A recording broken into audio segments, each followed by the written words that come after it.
I had just left a Christmas party at Ashley's place. The air was still humming with the remnants of laughter and the thudding bass of music, but I was already tired. I don't drink much, and by then I was well past ready to leave. It was late, and I didn't want to wait around for someone else to share a ride. I figured I'd take the bus. After all, the last one still hadn't come, and it wasn't worth shelling out for a private car. I lived in a quiet, almost desolate neighborhood on the outskirts, a good stretch from downtown. I'd always taken the bus home late at night without a second thought, never once feeling unsafe. The city streets, glittering with Christmas lights, had a certain charm even at this hour, casting long shadows that shimmered in the frosty air. When I arrived at the bus stop, I noticed a man standing under a streetlight just ahead, his figure almost swallowed by the haze of yellow from the lamp. He wore a gray hoodie, the fabric so thick that it masked any clear features of his face. He was staring down at something. His phone, I assumed, his attention seemingly absorbed by whatever was on the screen. I tried to shake off the slight unease building in the pit of my stomach. It was just a man waiting for the bus, right? But something felt off. The usual buzz of city noise, the hum of distant cars, the occasional rattle of a motorcycle was strangely absent. The street felt hollow. The silence wrapped around me like a blanket that was too tight. It wasn't the usual quiet that came with late hours, but something more ominous, as though the world itself had stilled. Then there was the cold. Not just the bitter bite of December air, but something else that crept under my skin, making the hairs on my arms stand up.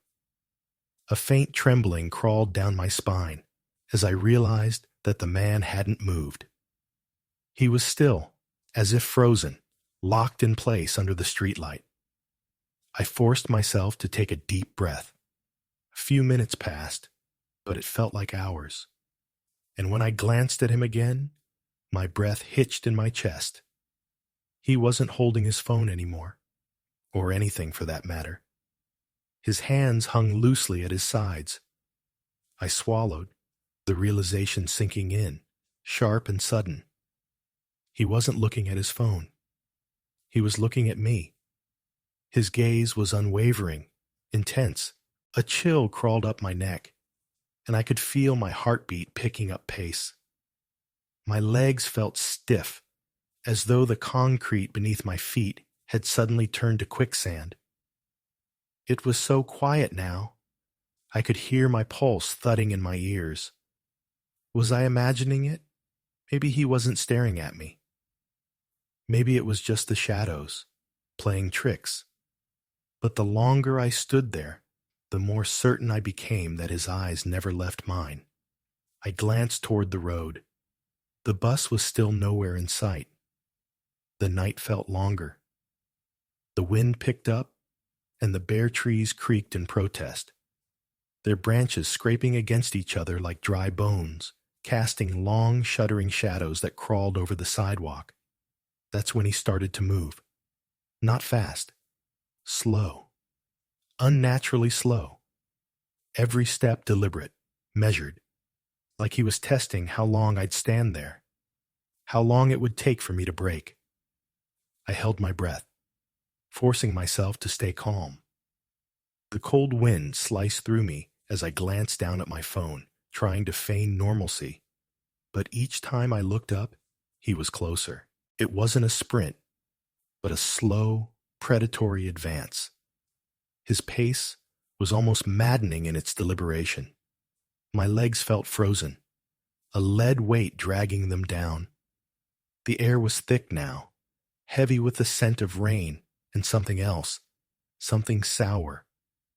I could feel the panic rising like bile in the back of my throat. Then, finally, I heard the distant roar of the bus engine, followed by the flash of headlights turning the corner. I practically stumbled forward, my feet tripping over themselves as I half-jogged to the bus stop. The man stopped, right there, just a few feet away, as though there was no point in moving any closer. His gaze didn't waver.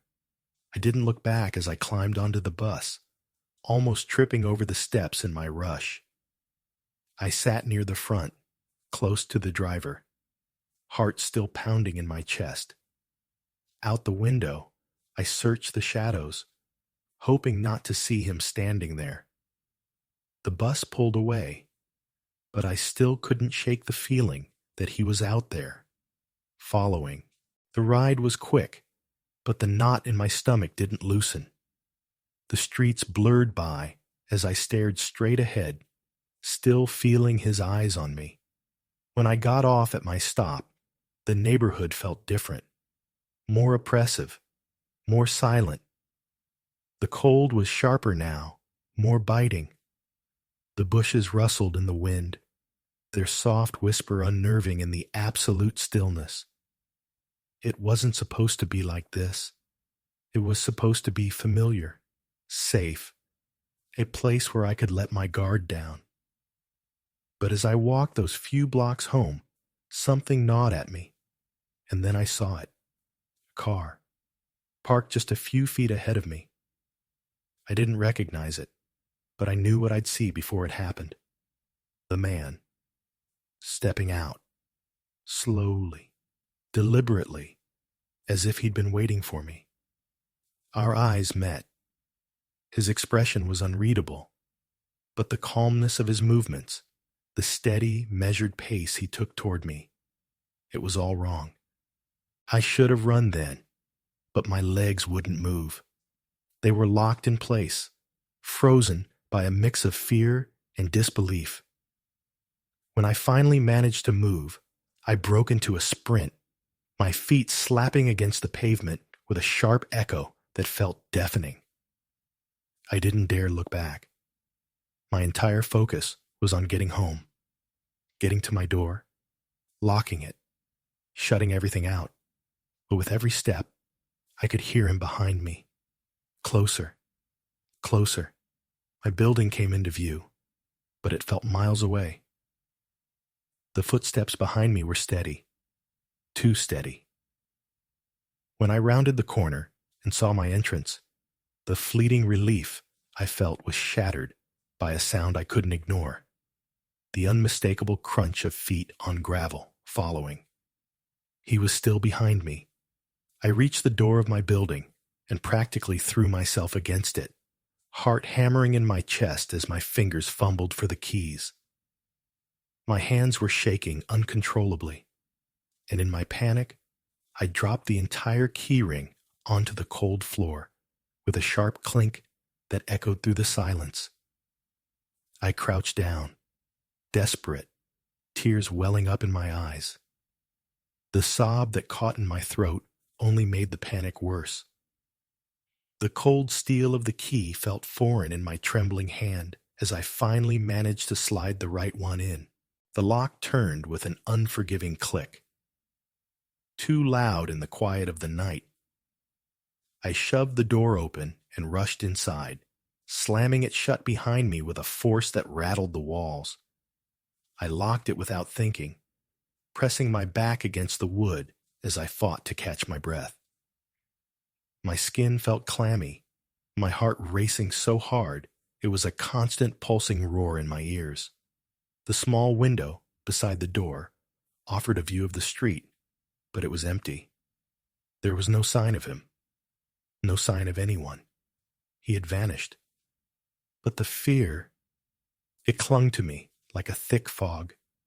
I grabbed my phone and dialed the police, my voice shaking as I tried to sound calm, rational, so they'd take me seriously. But as I spoke, something happened that made my blood freeze in my veins. 3 sharp knocks came from the living room window. Knock, knock, knock.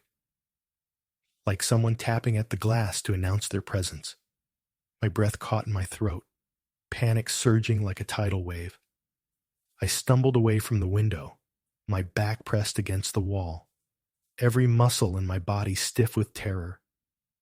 I couldn't understand how he had gotten so close again, how he knew exactly where I was.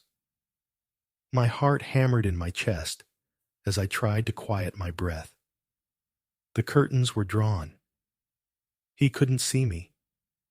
And yet, he knew. I stayed on the phone, forcing myself to stay calm, begging the police to hurry. My palms were slick with sweat, my entire body trembling. The knocks stopped as suddenly as they had begun, leaving a deafening silence in their wake, thick and suffocating. It was as though the house had been swallowed whole, leaving nothing but my panicked breath. Then faintly, I heard the sirens. The sound was distant at first, but it brought a small flicker of relief, like a distant light on the horizon. But I didn't dare approach the window. Not yet. I waited, counting the seconds, my ears straining for any sound. The knocking had stopped, but the absence of noise was almost worse. When I heard a knock at the door, a sharp, official rap, my entire body jerked in response. I unlocked it slowly, terrified of what I might find on the other side. A voice identified itself as an officer, and I opened the door fully, letting them inside. They searched the house, the yard, the entire street, but there was no one. No trace of the man. No footprints in the garden. No sign that anyone had been there at all. It was as if he had simply evaporated into the air. One of the officers suggested it might have been a prank, someone trying to scare me. But even as I nodded, trying to force the fear down, I knew there was something more to that night, something that didn't fit. When they left, I locked everything again, double-checking each door and window. But the oppressive feeling didn't leave. Even though I had bolted myself inside, I couldn't shake the sense that someone was still out there, watching. The house felt wrong now, unfamiliar. I turned on every light, sat in the living room, trying to process what had happened. But the image of him standing at the bus stop, watching me, following me, scratching at my door, it wouldn't leave my mind. Who was he? How did he know where I'd get off the bus? How had he gotten so close, so quickly? And how did he get to my window, the one I knew I hadn't opened? Every logical explanation crumbled in my mind, replaced by the chilling reality that I had no answers. The rest of the night passed in a blur of restless fear. Every sound, every creak of the floorboards, every gust of wind made my heart leap into my throat. I couldn't sleep. When the sun finally rose, it felt like a reprieve. The light of day had a calming effect, like a thin shield against the darkness of the night before. I decided to go outside and take a quick walk around the block to see if I could find anything the police might have missed.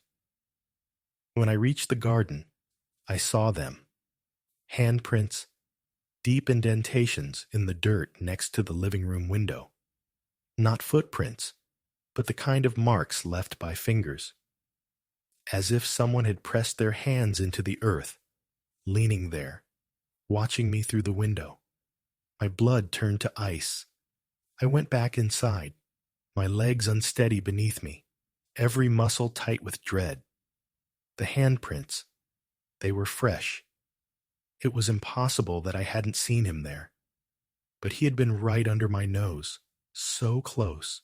I called the police again, told them about the handprints. But again, they said there was nothing they could do. Without more evidence, there was no case. I could hear the frustration creeping into my voice, the helplessness of it all sinking in. I felt like I was losing my mind. That night, I decided to sleep in the back room, away from the windows. But the fear never left me. Around 2 a.m., I woke to the faintest noise, scratching at the front door.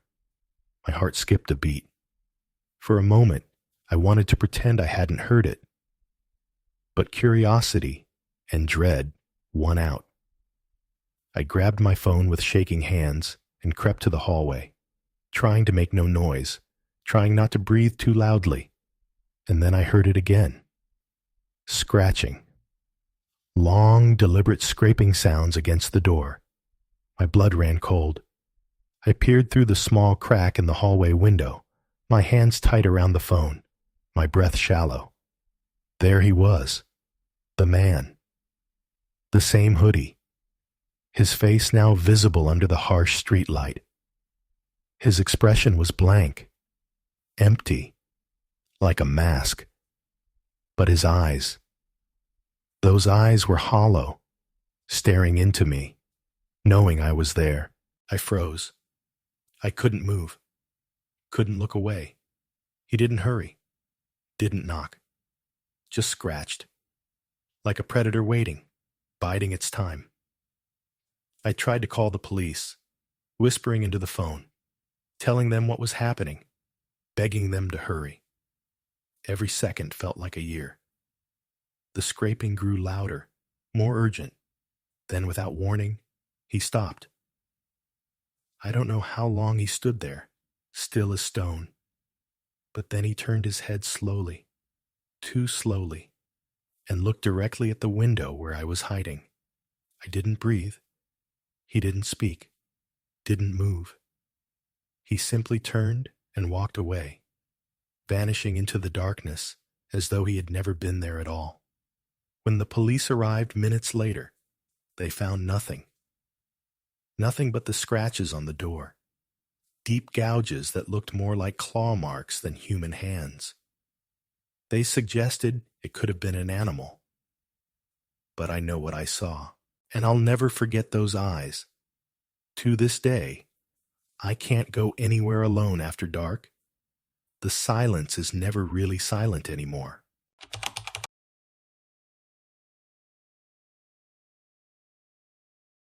I'm Anna. I'm 36, married, and a mother of 2. This story happened 5 years ago during Christmas, and even now I get chills every time I think about it. Our family always had a tradition of gathering together for the holidays, cousins, uncles, grandparents, all under one roof. That year, we decided to rent a country house, far away from the noise and chaos of the city, to spend Christmas in a peaceful, idyllic setting. We wanted to live out that perfect holiday, the kind you see in commercials. Quiet, cozy, full of laughter and warmth. The house was beautiful, spacious, with rustic charm. It was the sort of place you'd picture nestled in a blanket of snow, tucked away in some forgotten corner of the world. It was located in a tiny village, surrounded by empty fields, with only a handful of houses scattered around. At first glance, it seemed perfect. We arrived early on the 23rd, and the house felt magical in person.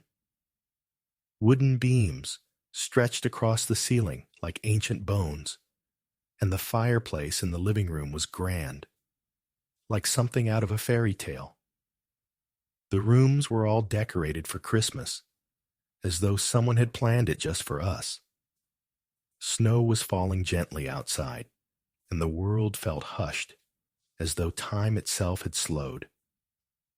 We spent the day unpacking, decorating the tree, and taking pictures in the snow. By evening, after a huge dinner, we gathered in the living room to watch Home Alone. The kids were running around, laughing, and it all felt so perfect. But then, the lights flickered. It was just a brief moment, maybe a couple of seconds, but long enough for everyone to stop what they were doing and exchange a glance. The kind of glance that said, "Did you see that?" No one said anything, but the atmosphere shifted. That subtle, prickling unease. We shrugged it off. Rural areas, power surges, no big deal. But it wasn't just the lights. Something felt off. There was a tension, a pressure building, but no one could quite put their finger on it. The kids were too excited to sleep, so they ran upstairs to play while the adults stayed downstairs. Then, Pedrinho, 7 years old, innocent and full of energy, came tearing back down the stairs, his face drained of color. "I saw someone outside," he whispered, his voice trembling. We laughed it off, thinking it was just his imagination, or maybe a shadow from the light inside the house. But my brother-in-law, Ricardo, insisted on checking. He grabbed a flashlight, slipped on his coat, and stepped out into the cold. A few minutes later, he returned, saying he hadn't seen anyone. Just the tracks we'd left in the snow. But even then, something didn't sit right. The air felt thicker somehow. The weight of something unspoken hung between us, and I couldn't shake the sensation that we weren't alone. That night, after the kids fell asleep on the couch, we didn't go upstairs until much later. The next morning, as we were preparing breakfast, Vanessa, my cousin, noticed something strange by the kitchen window. Footprints in the snow. But they weren't ours. They looked too small, too delicate, barefoot, or someone wearing socks. But that didn't make sense. It was freezing outside. We tried to laugh it off. Maybe it was an animal. Maybe someone from the village had walked by. But as I looked at the prints more closely, I couldn't shake the feeling that they were deliberate, too human. Ricardo dismissed it, but I couldn't. I couldn't shake the feeling that we were being watched. My stomach churned, cold fear creeping through my veins, and it only got worse from there. That night, after dinner, we were playing cards when I heard a noise from the kitchen, like something had fallen or a chair had been dragged across the floor. My brother got up to check, and when he returned, he said one of the chairs had been moved away from the table. We all laughed it off. It was probably nothing, but the unease didn't go away. It festered, gnawing at me. Later that night, I woke to the sound of footsteps outside my bedroom door. Slow, measured, too slow. My heart thudded in my chest. I opened the door, but no one was there, just the oppressive dark. I stood frozen for a moment, listening, waiting for something, anything, but there was nothing. I tried to convince myself it was nothing more than my imagination playing tricks. But as I lay back in bed, the doubts crept in. The next morning, things took another turn. We went into the kitchen to find the back door ajar. Just a crack, but enough to send a shiver down my spine. It had been locked the night before. Ricardo swore he checked it, but there it was, open. The snow tracks on the floor led directly to the door, just like someone had come inside. We tried to brush it off. The wind, maybe. But that door had a heavy latch. I knew it wasn't the wind. The tension was becoming unbearable. That night, we reinforced the locks, kept the kids close, and tried to act normal. But something had shifted.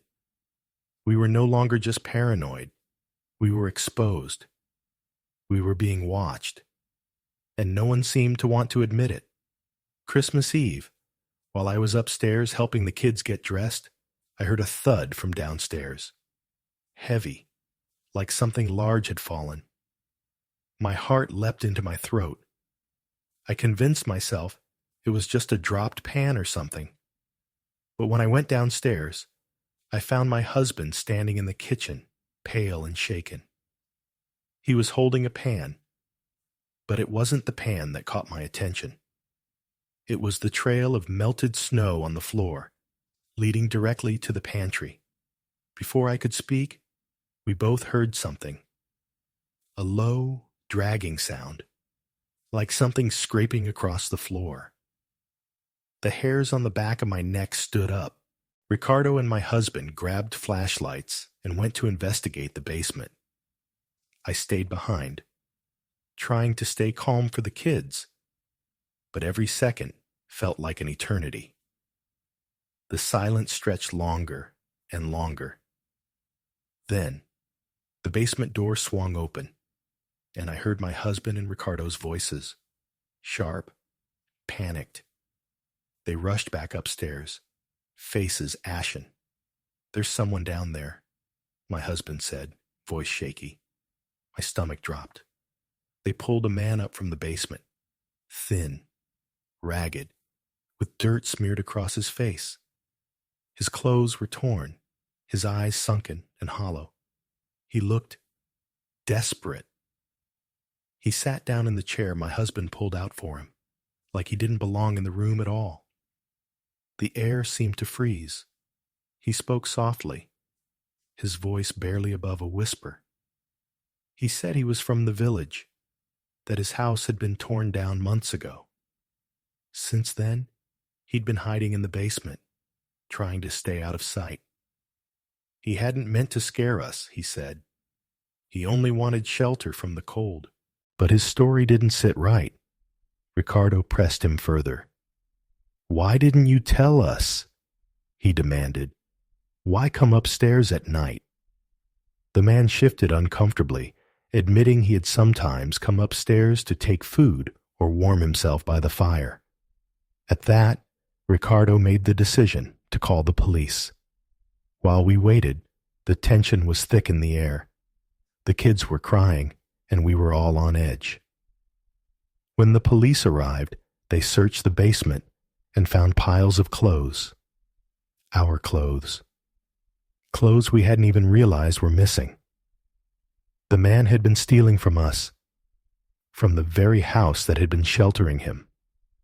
He hadn't been violent, but he had been there, always, silently, hiding beneath our feet. As the police left, the house fell eerily quiet. We packed our things without speaking, leaving that night. I couldn't shake the thought.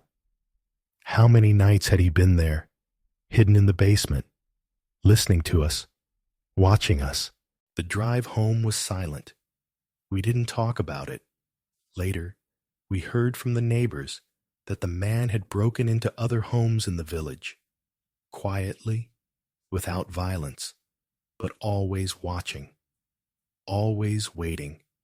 That Christmas will haunt me, not because of any supernatural terror, but because of the horrifying, suffocating knowledge that we were so close to a complete stranger. Someone who had been there all along, hiding in the shadows.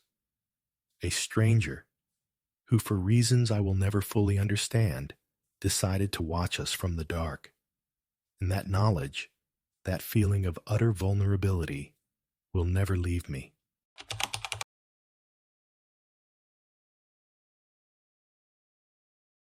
That year, I decided to spend Christmas alone. My first semester at university was coming to an end, and the looming deadlines and final projects left me exhausted. Too exhausted to think about anything beyond getting through the next few days. My apartment was small, barely more than a closet with a stove, but it was cheap. The building itself had the kind of charm that only time could give. Narrow hallways and peeling walls that hadn't seen a lick of paint in decades. But until that night, I hadn't noticed how oppressive it really felt. It was Christmas Eve, and the silence in the building was absolute. Everyone had left for the holidays, and I was left with nothing but the low hum of the fridge and the occasional groan of the heater pipes. I was on the couch, flicking through my phone, staring at pictures of families gathered around dinner tables, and feeling the weight of my own solitude press in on me. The Christmas movie I had put on was a poor distraction, fading into the background of my thoughts as I scrolled mindlessly through posts that only deepened my loneliness. Around midnight, as the flickering lights on the TV grew blurrier, I heard it. A soft knock on the door. Not the typical firm knock of someone who knew they had business with you. This one was tentative, hesitant, like the person wasn't sure if they should even be there. My first thought was that maybe a neighbor had forgotten something. But that didn't make sense. The building was practically empty. I felt a chill creep up my spine as I stood up. My feet barely made a sound on the creaky floorboards as I walked toward the door. I hesitated for a moment, listening to the quiet.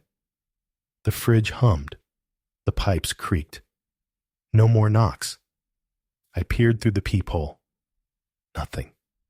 I leaned closer, sure I was just hearing things. The dim yellow light from the hallway gave everything a sickly tint, but no one was standing there. Maybe it was the wind or a shift in the building's old frame. I shrugged it off and went back to the couch, trying to get comfortable again.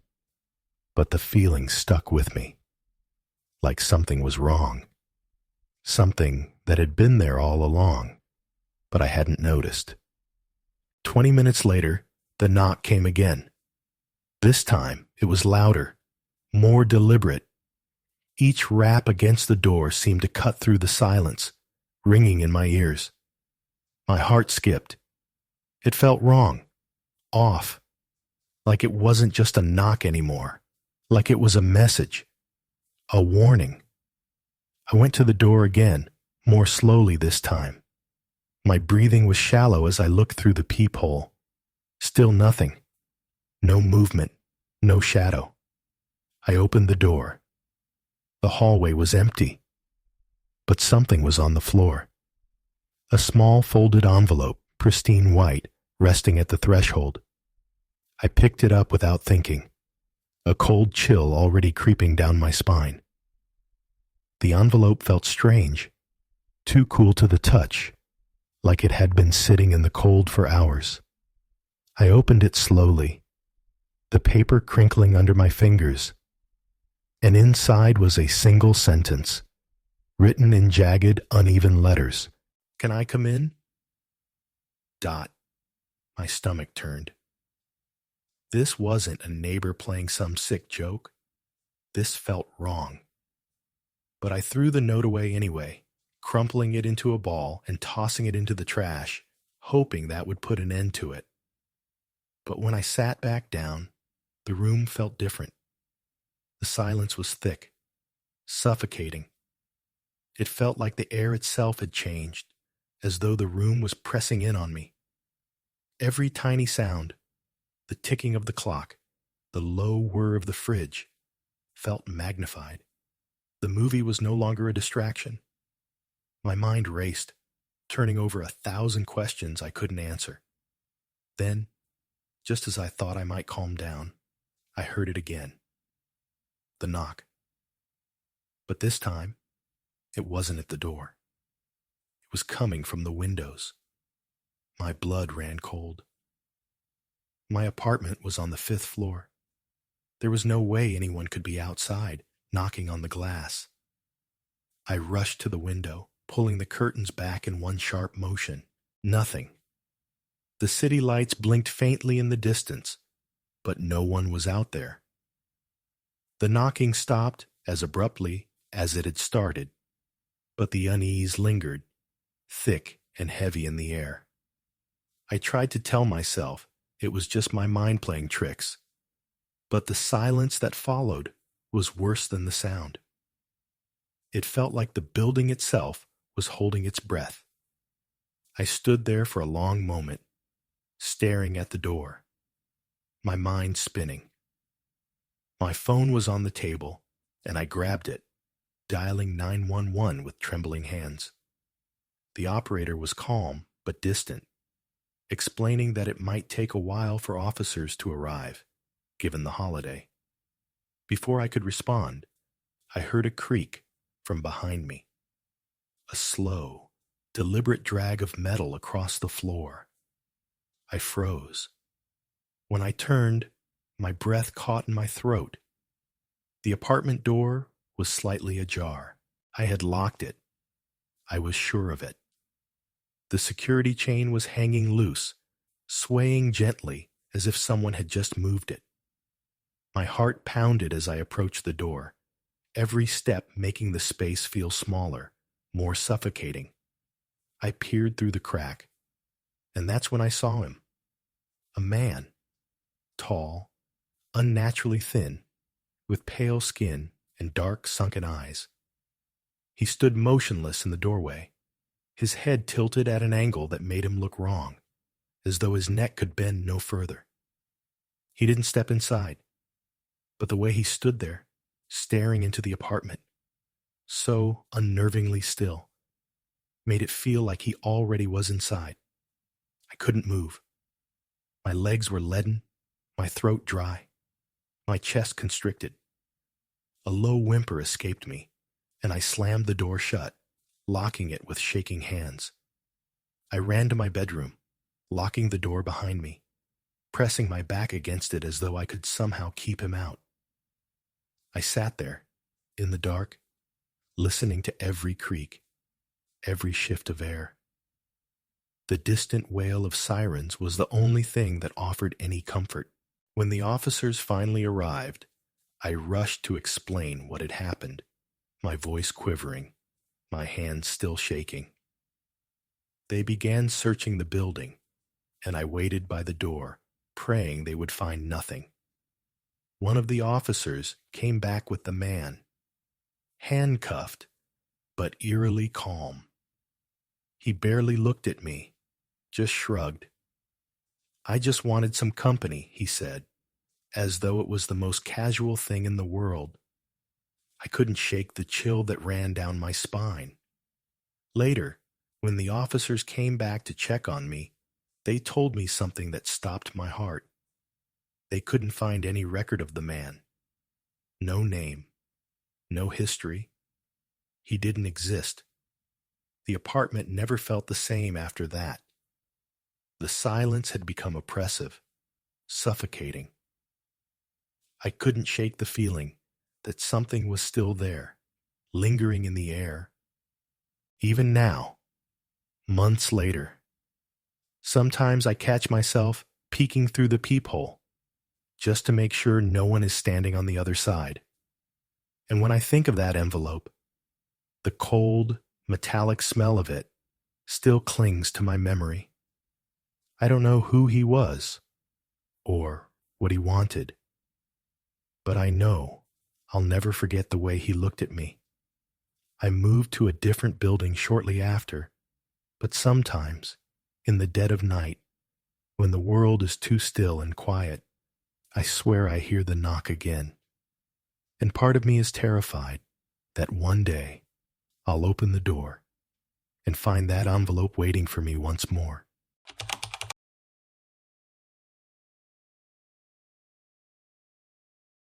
December 2019.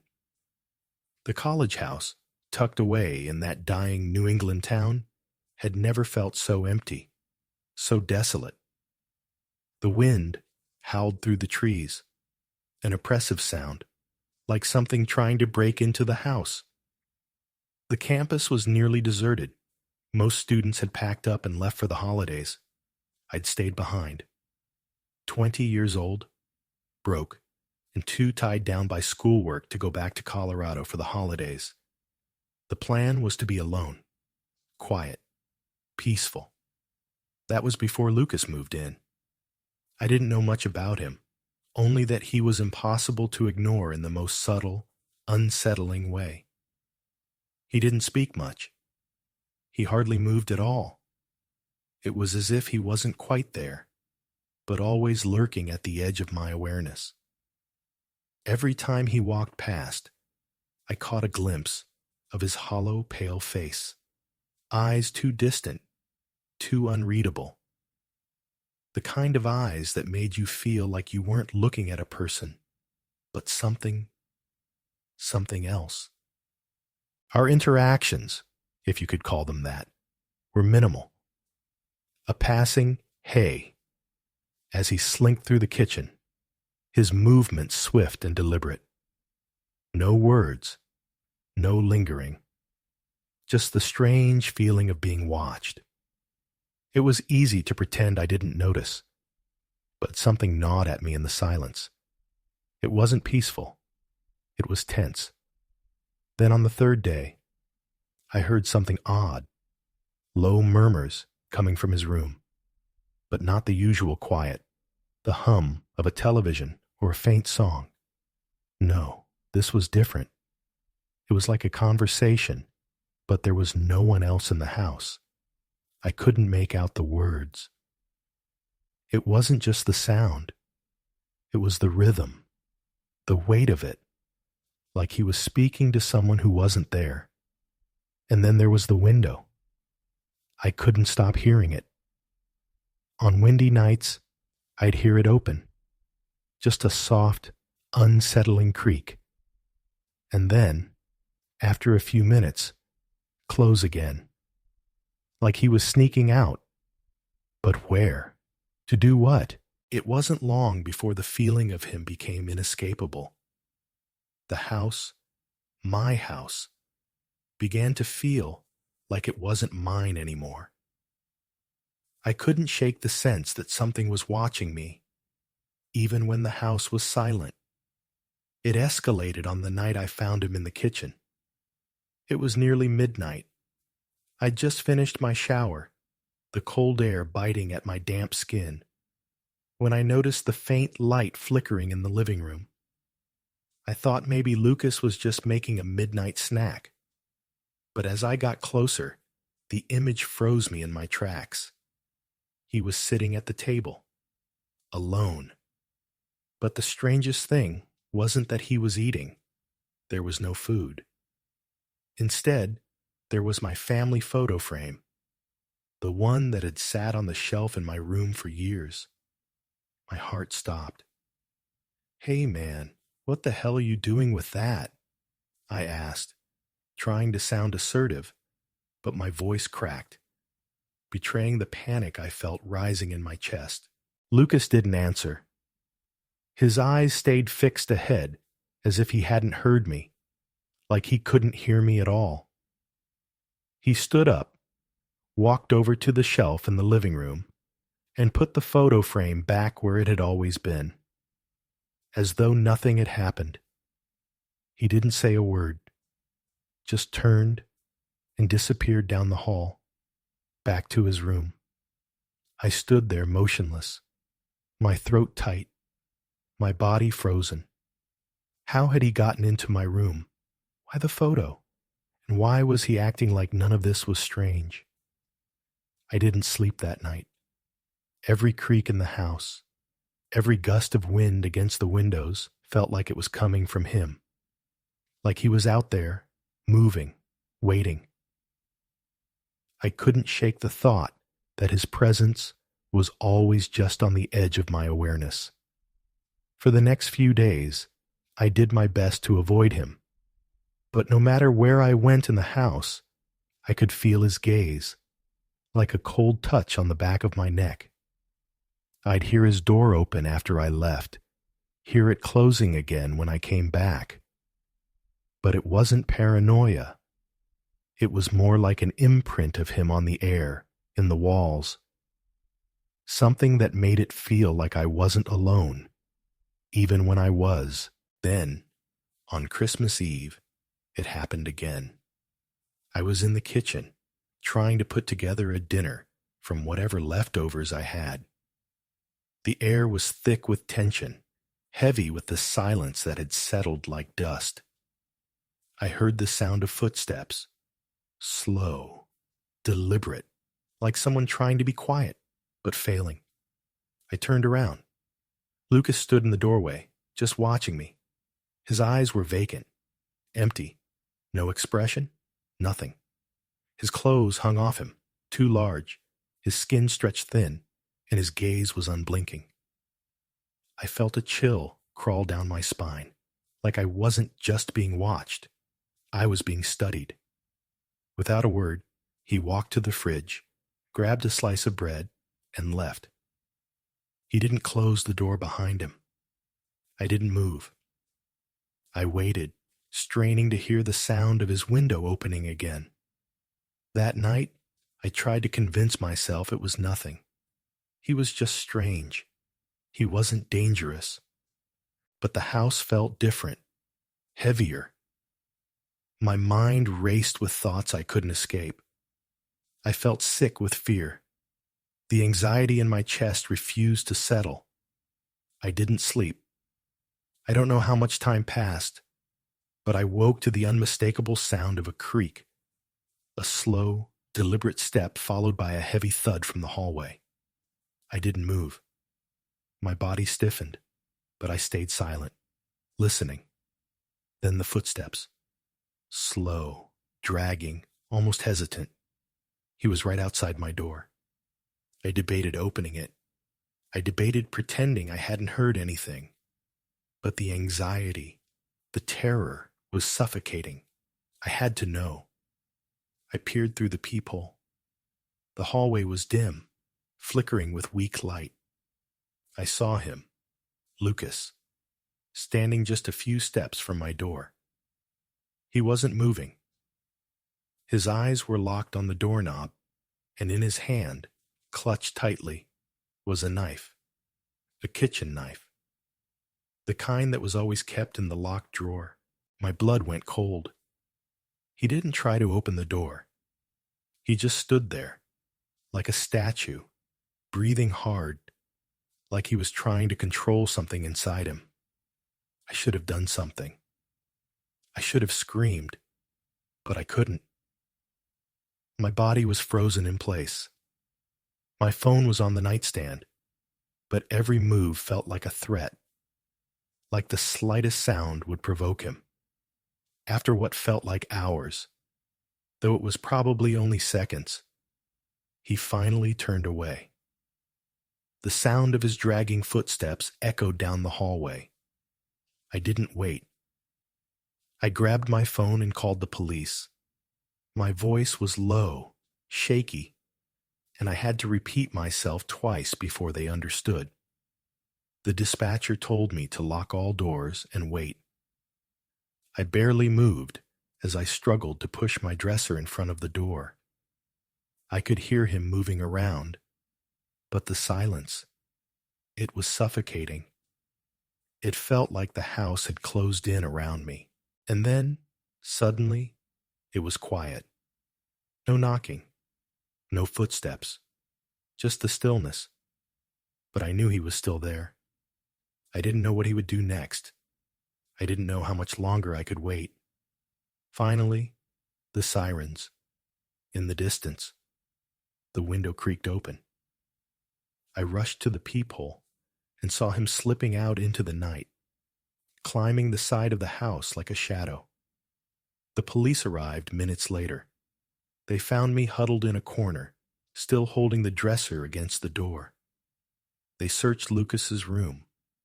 They found the knife and my things, my photo frame. The next day, they told me about Lucas's past. He'd been in and out of psychiatric hospitals. His record was violent. The university never told me any of this. I didn't stay another minute in that house. I packed up and left. I didn't wait for my contract to end. The house, now emptier than ever, felt haunted. 4 years later, I still can't sleep in silence. Every little sound, every creak, every whisper in the dark sends me back to that night, to him, to the knife, to the fear that I'll never really escape. That Christmas, I learned that some things aren't meant to be understood. Some fears aren't meant to be confronted. They just linger.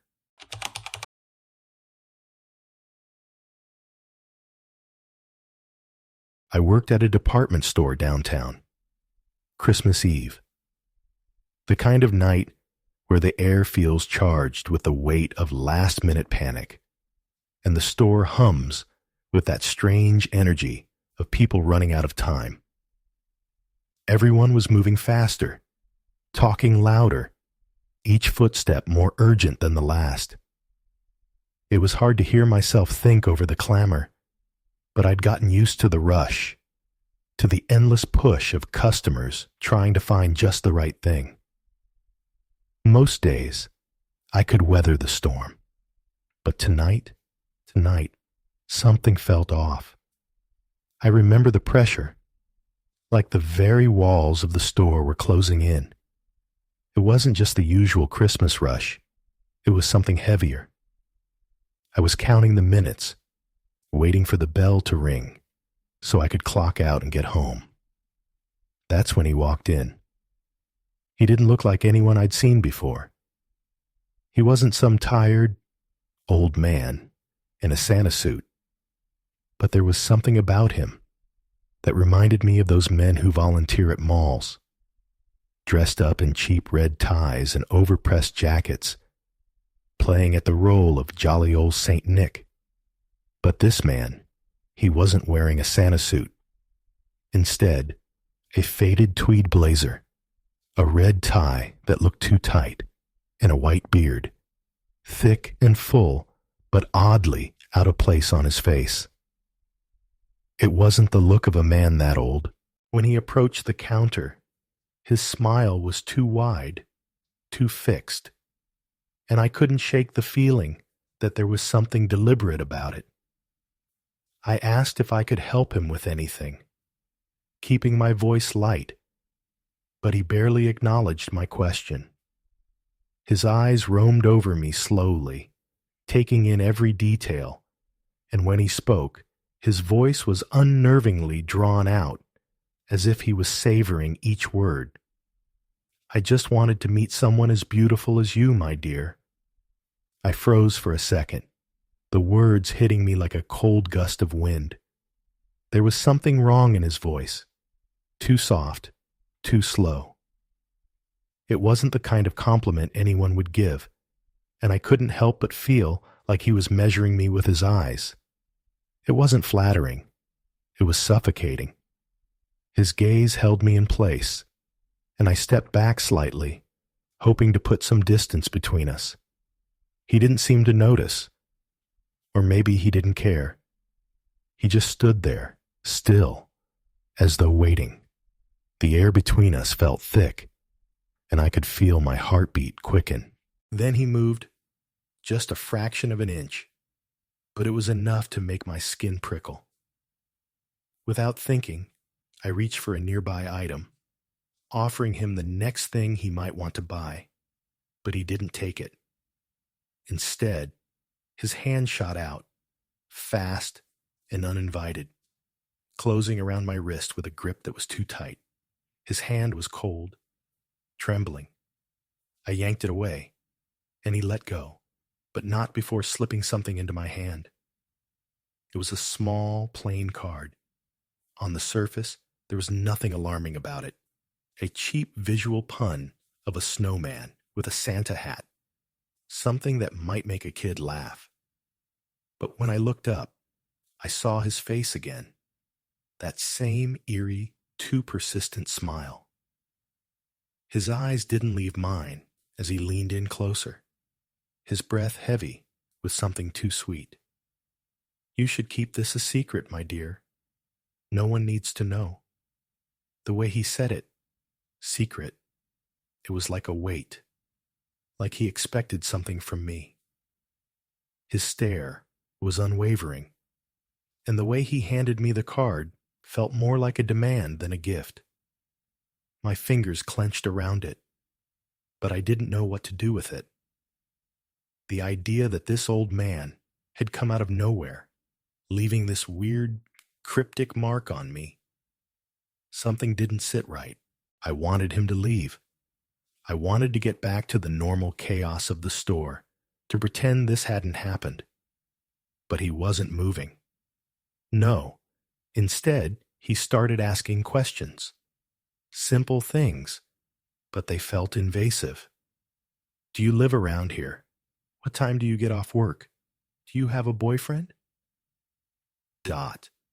Each question was like a rope tightening around my neck. I didn't know how to answer, couldn't bring myself to make eye contact. I tried to shift the conversation. Sales, new arrivals, anything to redirect him. But his focus never wavered. He wasn't interested in the store. He was interested in me.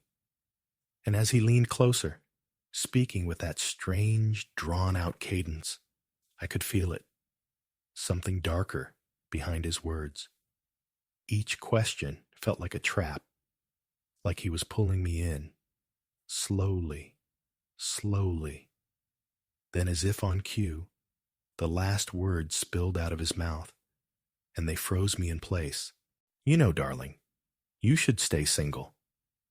That way, you'd please all the men, especially the ones who really know what they want. It didn't make sense. The words didn't belong together. But he said them with such certainty, like he knew something about me. And it wasn't just strange. It was sinister. The kind of thing that rattles you to the core. My heart was hammering now.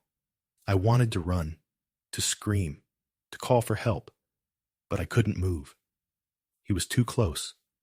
His gaze had this suffocating quality.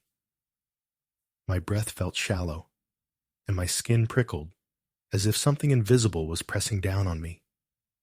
The smell of his cologne, a mix of something musty and sweet, hung in the air like a cloud. It smelled old, like decaying wood, but with something sweeter mixed in, something sickly sweet, almost too much to bear. I took a step back, trying to pull myself together, but he didn't move. He just stood there, waiting, his smile a little too wide, a little too knowing. That's when he stepped back, but even as he did, his gaze never left mine. The words that followed made my stomach turn. Don't worry, my dear. No one will know about this. Just you and me. It was like a warning, a promise. The way he said it made the hairs on the back of my neck stand up. My mind screamed at me to get away, but I couldn't move. I felt like I was glued to the floor, like something was holding me there, paralyzed. When he finally turned to leave, he paused at the door. His eyes locked on me one last time, and as he smiled again, it seemed to fade, slowly, as if he was wearing a mask, trying to keep it in place. The store lights flickered around his face, showing every wrinkle, every strange detail. And before he stepped outside, he said something I'll never forget. I'll be back to check how you're doing, but I hope you're more pleasant next time. The door shut behind him with a soft click. The sound seemed to echo through the empty store. I stood there, frozen, for what felt like hours, my mind reeling, my body unwilling to move. By the time I could breathe again, the dread was settling in, sinking deep into my bones. Something wasn't right about that man. And the card, when I looked at it again, it felt less like a joke and more like a mark, like he had marked me somehow. I knew it wasn't over. Something told me he would come back. And no matter how hard I tried to forget, I couldn't shake the image of his smile or the feeling of his cold hand closing around my wrist. That night, I couldn't sleep. The fear lingered in my mind like a shadow. Every creak in the house, every distant sound outside pulled me back to that moment. The next day, the store was still quiet, still the same. But the air felt different, charged somehow. He was still out there, I knew it.